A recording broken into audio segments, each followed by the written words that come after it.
নমস্কার। আশা করি আপনাদের প্রত্যেকের WBSSC গ্রুপ সি এবং গ্রুপ ডি যে পরীক্ষা তার প্রিপারেশন ভালো করেই চলছে। খুব বেশি দিন হয়তো পরীক্ষার আসতে আর বাকি নেই। হয়তো কিছুদিনের মধ্যেই তার ডেট অ্যানাউন্সমেন্ট হবে।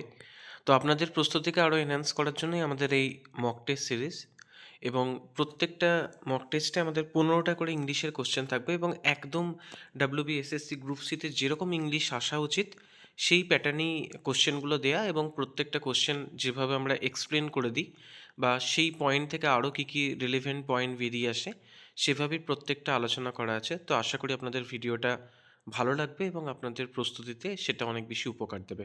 তো প্রথমেই আমি চলে যাচ্ছি ফার্স্ট যে কোশ্চেনটা, সেখানে প্রথমে আপনারা কোশ্চেনটা একবার দেখবেন, মনে মনে ভেবে নেবেন যে কোন উত্তরটা হবে, এবং তারপর আমি পুরোটা ডিসকাস করে দেবো। তাহলে কি বলছে যে ভিজিল্যান্ট এই যে শব্দটা, এর সিমিলার শব্দ কোনটা হতে পারে? ঠিক আছে, তো চারটা অপশন আছে: কেয়ারলেস, ওয়াচফুল, ইগনোরেন্ট আর হচ্ছে লিজি। বেশ, তাহলে আপনারা দেখে নিলেন। এরপর আমি এটার ডিটেলটা বলি। দেখুন, ভিজিল্যান্ট মানে হচ্ছে কি না, সতর্ক থাকা বা সাবধান থাকা। তো এখানে একমাত্র যে শব্দটা রয়েছে সেটা ওয়াচফুল, একমাত্র ওয়াচফুল হবে। ঠিক আছে, বাকি অপশানগুলো কোনগুলো আছে দেখুন: কেয়ারলেস, কেয়ারলেস মানে অসাবধান হওয়া বা উদাসীন হওয়া। ইগনোরেন্ট মানে হচ্ছে অজ্ঞ বা অসচেতন, তাই তো। লেজি মানে তো আমরা জানি অলস। যেমন দেখুন, এই ওয়াচফুল এবং ভিজিল্যান্ট এই দুটো দিয়ে দুটো শব্দ দেখায়। The security guard remain vigilant throughout the night, তাই তো, নিরাপত্তারক্ষী সারা রাত সতর্ক ছিলেন। আবার আমরা এখানে আরেকটা এক্সাম্পলে কি বলছি: parents should be watchful of their children activity. ঠিক আছে, তাহলে ওয়াচফুল এবং ভিজিল্যান্ট আমরা দেখলাম দুটোই কিন্তু এই সতর্ক থাকা বা সাবধান থাকা এটাকেই বোঝাচ্ছে। তাহলে আমাদের ওয়াচফুল হচ্ছে আমাদের সঠিক উত্তর। বেশ, পরেরটা একটা বিপরীত শব্দ বলেছে প্রি ম্যাচিওর। ম্যাচিওর মানে আমরা কি জানি যে পাকা, তাই তো। প্রি ম্যাচিওর তার মানে বোঝাই যাচ্ছে যে দেখুন, আর্লি, টাইমলি, বিলেটেড এবং সাডেন। তাহলে প্রি ম্যাচিওর মানে হচ্ছে বিলেটেড, তাই তো। তাহলে আমরা দেখে নিই অর্থগুলো কী কী রয়েছে। না, সঠিক উত্তর বিলেটেড, কারণ প্রি ম্যাচিওর মানে হচ্ছে অকাল বা সময়ের আগে ঘটা, তাই তো। আর বিলেটেডের বিলেটেড যেটা আছে সেটা বিপরীতার্থক শব্দ হচ্ছে বিলেটেড, যেটার অর্থ হচ্ছে বিলম্বিত হওয়া। বাকি অপশানগুলো দেখুন কী কী আছে: আর্লি মানে হচ্ছে আগে হয়ে যাওয়া, টাইমলি মানে হচ্ছে সময় মতো হওয়া, সাডেনলি হচ্ছে হঠাৎ করে হওয়া। তো এর এক্সাম্পল যদি আমরা দেখি, তাহলে এই প্রিম্যাচিওর ডিসিশন মানে অকাল সিদ্ধান্ত, এই বিলেটেড রেসপন্স মানে হচ্ছে কি না, বিলম্বিত প্রতিক্রিয়া। অনেক সময় আমরা যখন বার্থডে উইশ করি, মানে দুদিন হয়তো পরে উইশ করছি, তখন আমরা বলি বিলেটেড হ্যাপি বার্থডে, তাই তো। অর্থাৎ বিলম্বিত আমাদের এই উইশটা, কিন্তু অবশ্যই তোমাকে বিলেটেডই হ্যাপি বার্থডে জানাচ্ছি, তাই তো। তাহলে এরকম বিষয়টা হয়। আচ্ছা, 3 নম্বর কোশ্চেন দেখি। এখানে বলেছে সেন্টেন্সে এরর ফাইন্ড করতে। এখানে কোন পার্টটাতে এরর আছে সেটা একটু দেখুন। দেখুন, এখানে এরর যেটাতে আছে সেটা হচ্ছে দ্যান এনি গার্ল হয় না, দ্যান এনি আদার গার্ল। ঠিক আছে, এটা হবে। তাহলে উত্তরটা হবে সি, এবং কেন হবে সেটা একটু দেখে নেন। কেন না, she is more intelligent than any other girl in our class. কারণ কেন হচ্ছে না, যখন দুটো একটা সেম গ্রুপের মধ্যে যখন কম্পেয়ার করা হয় তখন সেখানে এনি আদার ব্যবহার করা হয়, কিন্তু যখন ডিফারেন্ট গ্রুপের কম্প্যারিজন করা হবে তখন সেখানে এনি হবে। এখানে গার্ল তো সেম গ্রুপের মধ্যে পড়ছে, তাই এনি আদার গার্ল। বেশ, 4 নম্বর কোশ্চেন বলছে identify the part of the sentence that contain an error. এটা আর একটা এরর কারেকশন দিয়েছে। The committee have decided to postpone the meeting, তাই তো। তাহলে এখানে কোনটা এরর আছে প্রথম আপনারা একটু ভেবে নেন, এবং তারপর আমি উত্তরটা বলছি। দেখুন, উত্তরটা হচ্ছে যে এটা হ্যাভ ডিসাইডেড। ঠিক আছে, হ্যাভ ডিসাইডেড কখনোই হবে না। কেন বলছে? কারণ কমিটি হচ্ছে একটা কালেকটিভ নাউন, তাই তো। কালেকটিভ নাউন যখন হয় তখন সেটা সিঙ্গুলার ভাব নেয়। অবশ্যই কমিটিতে 10 জন মেম্বার থাকতে পারে, 100 জন মেম্বার থাকতে পারে, কিন্তু ওই মেম্বার নিয়ে কিন্তু একটা কমিটি গঠিত হচ্ছে। তাই এটা একটা কালেকটিভ নাউন, তাই এখানে হ্যাভের বদলে হ্যাজ ডিসাইডেড হবে। ঠিক আছে, যেমন দেখুন কালেকটিভ নাউনের কতগুলো এক্সাম্পল আছে, যেমন টিম, জুরি, ফ্যামিলি, অডিয়েন্স, গভর্নমেন্ট। এগুলোর সাথে সাধারণত সিঙ্গুলার ভাব ব্যবহার করা হয়, কিন্তু যদি কোনো সদস্যের আলাদা আলাদা কাজ বোঝায় তখন সেটা কিন্তু আমাদের সিঙ্গুলার হবে না, তাই না।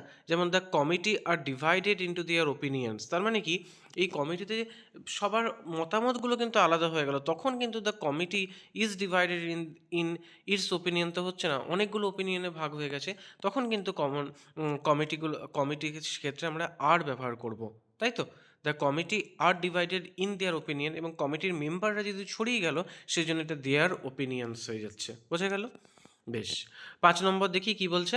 না, although he was tired he completed his work, এখানে কি বলছে, এটা কি ধরনের সেন্টেন্স ব্যবহার করতে, তাহলে এটা সিম্পল না কম্পাউন্ড না কমপ্লেক্স, না কম্পাউন্ড কমপ্লেক্স, কীরকম সেন্টেন্স এটা আমরা দেখি। দেখুন, কমপ্লেক্স সেন্টেন্স কাকে বলে, প্রথমে যে যেখানে আমাদের একটা প্রিন্সিপাল ক্লজ থাকবে, যেমন এখানে কি বলছে, হি কমপ্লিটেড ইজ ওয়ার্ক, এটা একটা প্রিন্সিপাল ক্লজ, এবং একটা সাবঅর্ডিনেট ক্লজও সেখানে কিন্তু রয়েছে, অলদো হি ওয়াজ টায়ার্ড, তাই তো।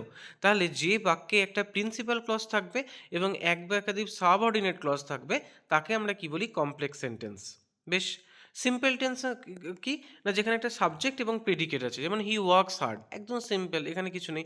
আবার কম্পাউন্ড বলতে কি বোঝায়, যখন কোনো কম্পাউন্ডকে কনজাংশন দিয়ে আমরা যুক্ত করছি, যেমন he was tired but he completed his work, তাহলে বাট হচ্ছে কি, এটা হচ্ছে কনজাংশন। কিন্তু কমপ্লেক্স সেন্টেন্স যখন আমরা গঠন করছি, সেখানে আমরা কি বললাম, না প্রিন্সিপাল ক্লজ বা ইন্ডিপেন্ডেন্ট ক্লজ যেটাকে আমরা বলছি, এবং সেখানে এক বা একাধিক ডিপেন্ডেন্ট ক্লজ থাকছে, যেমন although he was tired he completed his work. আচ্ছা, এবং এখানে যে সাবঅর্ডিনেটিং যে কনজাংশন রয়েছে, যেমন although, because, if, when, while, as, since, এগুলো দিয়ে কমপ্লেক্স সেন্টেন্স মূলত গঠন করা হয়। বোঝা গেল? তাহলে আমাদের ৩ রকম সেন্টেন্স, তাহলে এই সেন্টেন্সটা দেখেই আমরা বুঝতে পারছি এটা একটা কমপ্লেক্স সেন্টেন্স। এ ধরনের কিন্তু সেন্টেন্স কোন প্রকারভেদ যেটা, সেটা কিন্তু পরীক্ষাতে আসে। আচ্ছা, এবার হচ্ছে ফিল ইন দ্য ব্ল্যাঙ্কস, এখানে একটা অ্যাপ্রোপ্রিয়েট প্রিপোজিশন দিয়ে আমাকে ফিলিং ব্ল্যাঙ্কসটা ফিল করতে হবে। হি ওয়াজ অ্যাকিউজ ড্যাট থেফট, তাহলে অ্যাকিউজের পর কি হয় সেটা আমরা দেখি। অ্যাকিউজের পরে সবসময় অফ বসে, ঠিক আছে। অ্যাকিউজ মানে হচ্ছে কি, অপরাধের জন্য অভিযুক্ত করা, যেমন he was accused of theft, তাই তো, তাকে চুরির দায়ে অভিযুক্ত করা হয়েছিল। আবার C was accused of line, তাকে মিথ্যা বলার অভিযোগে অভিযুক্ত করা হয়েছিল। ঠিক আছে, আরও কিছু প্রিপোজিশন কম্বিনেশন দেখে নিই, আমরা প্র্যাকটিস করতে করতে আমাদের অ্যাপ্রোপ্রিয়েট প্রিপোজিশনগুলো সবই কমপ্লিট হয়ে যাবে। যেমন এগ্রি উইথ, কারোর সাথে একমত হওয়া, ডিপেন্ড অন, এগুলো একদম মানে কমন, ঠিক আছে। ডিফার ফ্রম, রিফ্রেন ফ্রম হচ্ছে কোনো কিছু থেকে দূরে থাকা, এটা হচ্ছে একটা এক্সাম্পল। বেশ। এরপর আমাদের নেক্সট যেটা আছে সেটা হচ্ছে যে গিভ আপ, তার মানে এটা প্লুরাল, এটা আমাদের একটা মিনিং জানতে চাইছে যে গিভ আপের অর্থ কী। তাহলে দেখুন, গিভ আপের এটা একটা ফ্রেজাল ভাব থেকে দিয়েছে কোশ্চেন। তাহলে গিভ আপের মানে হচ্ছে কি, না স্টপ ট্রাইং, তাই তো, মানে চেষ্টা ছেড়ে দেওয়া বা হাল ছেড়ে দেওয়া বোঝাতে গিভ আপ ব্যবহার করা হয়। বেশ। এর পরেরটা কী আছে, না আরেকটা ফিল ইন দ্য ব্ল্যাঙ্কস দিয়েছে, আর্টিকেল থেকে দিয়েছে, she is dash European tourist visiting India.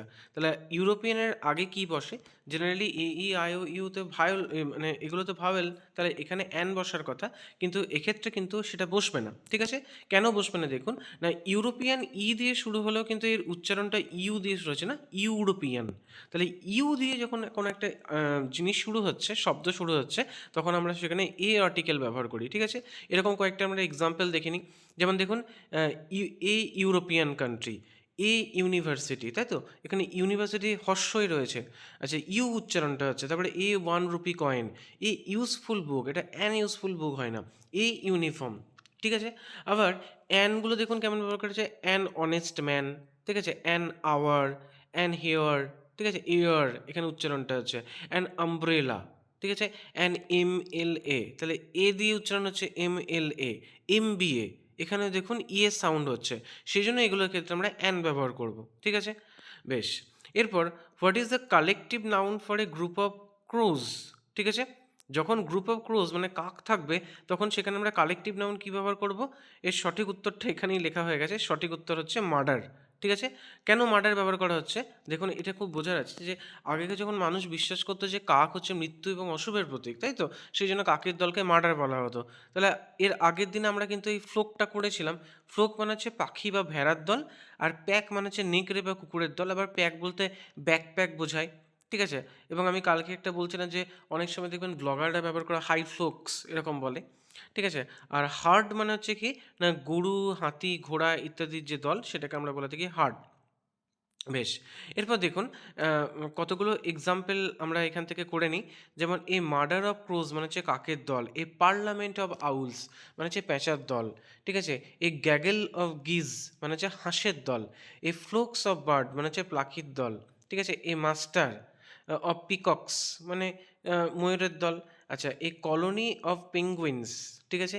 A charm of ফিঞ্চেস মানে ফিঞ্চ পাখির দল। আচ্ছা, এবার হচ্ছে এ স্কুল বা a shoal of fish, a shiver of shark মানে হচ্ছে হাঙরের দল, আর বেড অফ অস্ট্রিয়ার্স, ঠিক আছে। এটা মানে হচ্ছে ঝিনুকের দল। এই মার্ডার অফ ক্রোস তো আমরা অলরেডি পড়লাম। আচ্ছা, পার্লামেন্টে তো অলরেডি দেখেছি। এ মাস্টার, আচ্ছা ময়ূরের দল হলো। তো আমরা এই যে পার্টগুলো আছে এগুলো তো অলরেডি আমরা দেখেছি, এবং তার সঙ্গে সঙ্গে আলাদা করে দেখে নিই এ সোয়াম অফ বিজ মানে হচ্ছে মৌমাছির ঝাঁক, বা এ কলোনি বা আর্মি অফ আর্মস মানে হচ্ছে পিঁপড়ের দল, এ ক্লাউড অফ লোক পঙ্গপালের দল। ঠিক আছে, তাহলে পঙ্গপালের ক্ষেত্রে এখানে ক্লাউড ব্যবহার করা হবে। তাহলে এইরকম আমরা কিন্তু শব্দগুলো ব্যবহার করব, কালেকটিভ নাউন। এগুলো একটু মনে রাখবেন, এগুলো পরীক্ষাতে খুব আসে। বেশ, ঠিক আছে। বেশ, এরপর হচ্ছে চুজ দ্য কারেক্ট ফর্ম। এখানে by next month I dash in this company for the 5 years, এটা কিন্তু টেন্সের একটা কোয়েশ্চেন দিয়েছে। এখানে আমরা কোন ফর্মটা ব্যবহার করব সেটা দেখার জন্য দেখুন এটা একটু আলোচনা করে নেওয়া যাক। এখানে আমরা ব্যবহার করব উইল হ্যাভ বিন ওয়ার্কিং। ঠিক আছে, এখানে ফিউচার পারফেক্ট কন্টিনিউয়াস চলছে। কেন না, একটা ভবিষ্যতে একটা নির্দিষ্ট সময় পর্যন্ত কোনো কাজ চলতে থাকবে, এবং কতদিন চলবে সেটাও কিন্তু এখানে নির্দিষ্ট করা আছে, 5 ইয়ার্স করা আছে। যেমন হচ্ছে দেখুন সাবজেক্ট, তার মানে এটার গঠন কি হয়, subject plus will have been plus verb plus ING form থাকবে, এবং ফর সিন্স প্লাস হচ্ছে টাইম। যেমন দেখুন by 2026 we I will have been teaching for 10 years, by next week they will have been living here for 2 months. তাই তো, তাহলে will work মানে হচ্ছে সাধারণ ভবিষ্যৎ, আর উইল বি ওয়ার্কিং মানে হচ্ছে কি, যেটা চলমান ভবিষ্যৎ। আর উইল হ্যাভ বিন ওয়ার্কিং মানে ভবিষ্যতের কোনো একটা কাজ, সেটা চলমান কাজ। ঠিক আছে, তাহলে এই বিষয়টা আমাদের মাথায় রাখতে হবে। এখানে কি দিচ্ছে না, by next month I will have been working in this company for the 5 years. ঠিক আছে, এটা হচ্ছে কি না, এটা হচ্ছে ফিউচার পারফেক্ট কন্টিনিউয়াস টেন্সের একটা ব্যবহার। বোঝা গেল? বেশ, পরের পার্টটায় চলে আসছি। Identify the adverb. অ্যাডভার্ব ব্যবহার করতে আগের দিনও এরকম একটা প্যাটার্নের কোশ্চেন ছিল, he always completes his work on time. ঠিক আছে, তাহলে এখানে অ্যাডভার্ব কোনটা হবে না, অ্যাডভার্ব হচ্ছে অলওয়েজ। কেন না, ভার্ব এই যে কমপ্লিট যেটা সেটাকে মডিফাই করছে, তাই তো, এবং সে বলছে কি যে সবসময় কাজ সম্পন্ন করে, তাই তো, হি অলওয়েজ সবসময় কাজ কমপ্লিট করছে। তাহলে আমরা জানি যে ভাবকে যে মডিফাই করে সেটাই হচ্ছে অ্যাডভার্ব, তাহলে এখানে হবে অলওয়েজ। বেশ, এর পরের part convert the indirect speech, এটা ন্যারেশন থেকে দিয়েছে। হি said to me I am going to the market. ঠিক আছে, তাহলে এখানে কি করে ব্যবহার করা হবে, কি ব্যবহার করা হবে সেটা আমরা একটু ভেঙে ভেঙে দেখব। দেখুন এখানে সঠিক উত্তর হবে হি told me that he was going to market. ঠিক আছে, তাহলে ডিরেক্ট স্পিচ থেকে যখন আমরা ইনডিরেক্ট করি কি হচ্ছে না, সেড টু যেটা থাকবে সেটা হচ্ছে কি না, এটা টোল্ড, তাই তো, সেড টু মি যেটা আছে সেটা টোল্ড হয়ে যাবে, এখানে হি টোল্ড মি হচ্ছে, এবং পরপর যেটা চেঞ্জ আইটা হয়ে যাচ্ছে হি, তাই তো, তাহলে এইভাবে চেঞ্জ হচ্ছে। তাহলে যেমন হচ্ছে she said I am happy, তাহলে she said that she was happy, তাই তো, he said to me I will help you, তাহলে he told me that he would help me, তাই তো, তাহলে চেঞ্জ কি কি হবে না, দেখুন প্রেজেন্ট সিম্পলটা পাস্ট সিম্পল হবে, প্রেজেন্ট কন্টিনিউয়াস হবে পাস্ট কন্টিনিউয়াস, প্রেজেন্ট পারফেক্ট হবে পাস্ট পারফেক্ট, এই ফর্মে কিন্তু গোটাটা চেঞ্জ হবে, উইল হয়ে যাবে উড এবং ক্যান হয়ে যাবে কুড। ঠিক আছে, তাহলে এটা হচ্ছে ডিরেক্ট থেকে ইনডিরেক্টের যে নিয়ম। তাহলে he told me that he was going to the market. বেশ, পরের পার্ট, এটা একটা ভয়েস থেকে দিয়েছে question, the teacher teaches us English. ঠিক আছে, তাহলে ভয়েসের নিয়ম অনুযায়ী কীভাবে এটাকে আমরা করব বলুন, আপনারা প্রথমে একটু নিজেরা দেখে নিন। বেশ, উত্তরটা আমরা দেখে নিই। দেখুন English is taught to us by the teacher. যখন আমরা অ্যাক্টিভ থেকে প্যাসিভ ভয়েসে করি তাহলে কি হয়, প্রথমে অবজেক্ট থাকে, তারপর ইজ এম আর থাকবে, তাহলে এখানে অবজেক্ট হচ্ছে ইংলিশ, ইজ এম আর আমরা দিলাম, তাহলে এখানে ভার্ব হলো, প্লাস ভি3 ফর্ম থাকছে, এই যে ইজ টট, তাই তো, এটা ভি3 ফর্ম, এবার টু হবে বা বাই হবে, এবং তারপর আমার থাকবে সাবজেক্টটা, যেখানে সাবজেক্ট ছিল টিচার, তাহলে টিচারটা আমার পরে চলে এলো, তাহলে এটা হচ্ছে ভয়েস চেঞ্জের নিয়ম। বেশ, এবং 14 নম্বর দেখি, এখানে কারেক্ট সেন্টেন্স বলেছে one of the student are absent, মানে এখানে কোনটা কারেক্ট সেন্টেন্স হবে, আপনারা প্রথমে একটু ফলো আপ করে নিন। ঠিক আছে, এবার আমরা কারেকশনটা করব। না এখানে হবে কি না, one of the students is absent. কেন না, ওয়ান অফ দ্য, এখানে কি হচ্ছে না, ওয়ান অফ দ্য স্টুডেন্টস বোঝানো হচ্ছে, তার মানে পার্টিকুলারলি একজনকে তো বোঝানো হচ্ছে তাদের মধ্যে, তাহলে সেখানে কিন্তু আমরা কীভাবে ব্যবহার করব, ওয়ান অফ দ্য, এবং তারপর সেখানে দেখুন সিঙ্গুলার ভার্বটা, কিন্তু ভার্বটা আমরা সিঙ্গুলার এখানে কিন্তু ব্যবহার করছি, তাই তো, যেমন each of, every one of, either of, neither of, এগুলো সিঙ্গুলার ভার্ব, আবার both of, many of, some of, all of, ঠিক আছে, এগুলো কিন্তু সিঙ্গুলার নয়। হ্যাঁ, তাহলে এইভাবে আমরা এটার ব্যবহার করতে পারি, এগুলো প্লুরাল হচ্ছে। বেশ, এরপর লাস্ট যে কোশ্চেনটা সেটা হচ্ছে a person who treat animal, যে এনিমেল নিয়ে কাজ করে তাদেরকে কি বলা হয়, দেখুন এর উত্তরটা কী হবে? প্রথমে আপনি অপশানগুলো একটু দেখে নেন এবং তারপর আমি প্রত্যেকটা অপশানই আমি বলে দিচ্ছি। এটা হচ্ছে ভেটেরিনারিয়ান, মানে হচ্ছে আ যারা অ্যানিমেল নিয়ে কাজ করে। ঠিক আছে? তাহলে অপশন এ হচ্ছে সঠিক উত্তর এবং এখানে বাকি যেগুলো ছিল সেটা হচ্ছে পেডিয়াট্রিশিয়ান, মানে হচ্ছে শিশু চিকিৎসক, মানে শুধুমাত্র মানুষের শিশুদের নিয়ে যারা কাজ করে। আর অপটিসিয়ান মানে হচ্ছে চশমা প্রস্তুতকারক। আর বোটানিস্ট মানে তো জানি বোটানি শব্দের অর্থই হচ্ছে উদ্ভিদ নিয়ে। এছাড়া আরও কিছু জিনিস রয়েছে যেমন কার্ডিওলজিস্ট, সেটা হচ্ছে হৃদরোগ বিশেষজ্ঞ। ঠিক আছে? তারপর হচ্ছে ডার্মাটোলজিস্ট, যেটা হচ্ছে চর্মরোগ বিশেষজ্ঞ। এবং অর্থোপেডিস্ট মানে হচ্ছে অর্থ মানেই সেখানে কিন্তু অস্থি চলে আসছে। ঠিক আছে? তাহলে অর্থোপেডিস্ট মানে হচ্ছে অস্থি চিকিৎসক বা হাড়ের যে ডাক্তার, তাকে বলা হয় অর্থোপেডিস্ট। ঠিক আছে? এইভাবে কিন্তু আমরা এই যে 15টা কোশ্চেন করব, তার মধ্যে কিন্তু আমরা প্রচুর এখান থেকে জিনিসপত্র আলোচনা করব, যেটা কিন্তু আপনাদের পরীক্ষার ক্ষেত্রে খুব উপকার দেবে এবং আমি আশা রাখবো যে এগুলো প্র্যাকটিস করলে আপনি 15টার মধ্যে 15টাই কিন্তু সঠিক উত্তর করে দিয়ে আসতে পারবেন। ঠিক আছে? তো কেমন লাগছে ক্লাসটা আমাকে একটু জানাবেন। যদি কিছু সাজেশন দেওয়ার থাকে আমাদেরকে বলবেন। সেই মতো আমরা আরও ক্লাসটাকে আরও অর্গানাইজ করব, আরও ভালোভাবে এনহ্যান্স করব। আর প্রত্যেকে আবারও বলছি, প্রত্যেকে খুব ভালো করে প্রিপারেশন নিন। সবাইকে অনেক অনেক ধন্যবাদ।